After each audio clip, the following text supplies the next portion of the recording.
गुजरते हैं ना, उनका दर्द हमसे कम है। उनको पता तो चल गया ना कि हमारे कौन मर गए। جی हमें तो 20-20 सालों से पता नहीं है कि लोग कहाँ पे हैं, मर गए हैं या जिंदा है ना, उनका भी हमें इल्म नहीं है। ये बात भी गुज़िश्ता कई दिनों से हम यहाँ कर रहे हैं कि ये जो लोग यहाँ आए थे ना, इस्लामाबाद को एक तरह से मरकज मान के आए थे, यहाँ रोने आए थे, इनको कम से कम यहाँ रोने दिया जाता।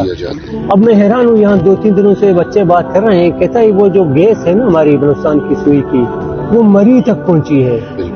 अब पता नहीं ये सच है या झूठ है, लेकिन लोग कहते हैं मरी तक गैस है। लेकिन खुदा की कसम, सुई में जहाँ से गैस निकलती है, पाइपलाइन गुजरते हैं ना, नीचे लोग लकड़ियां जलाते, सुई के इलाके में गैस नहीं है, यहाँ से गैस निकल रही है, वहाँ भी नहीं है।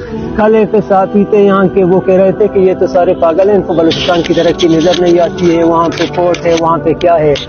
मेरा इलाका है मकरान सुरबत से होना, खुदा की कसम ये कोर्ट इतने जमाने से मैंने अंदर से देखा नहीं है, दूर से तो फिर मैंने देखा है, वो पीले रंग का शायद कोई बिल्डिंग है, दूर से नजर आता है, लेकिन कोर्ट हम में से किसी ने और उसने वहाँ देखा नहीं है कि अंदर से ये कोर्ट रहता है, ग्वादर का कोर्ट। यहाँ के लोगों ने शायद वहाँ चक्कर लगाए हों, देखे हों पंजाब की साइड से, लेकिन किसी बलोच ने ये कोर्ट अंदर से देखा नहीं है।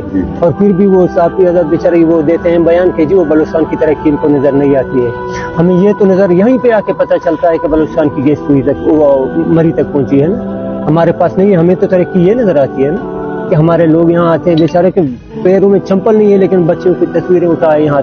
इम्तियाजी सलूक का मैं आपको ये बता दूं, ये एक गवाह बैठे हुए हैं, फजल साहब इनका नाम है। ये सामने मस्जिद है, इस मस्जिद पे नमाज के लिए गए, इसको रोका कि आप बलोच हैं, डरने वाले हैं, आप इस मस्जिद में नमाज पढ़ने नहीं आए। गवाह है बैठा हुआ है, पूछ रहे थे मस्जिद में नमाज पढ़ने इसको नहीं दिया गया ना, क्या बलोच हैं जी? बलोच भी नहीं, आपको बलूची कहते हैं, अब बलूची हैं, अब यहाँ नमाज ना पढ़े, बलूची चिड़ होती है ना इस बात से, हम बलोच हैं, बलूची बार बार क्यों कहते हैं ना। तो ये हमारे साथ इम्तियाजी हो रहा है।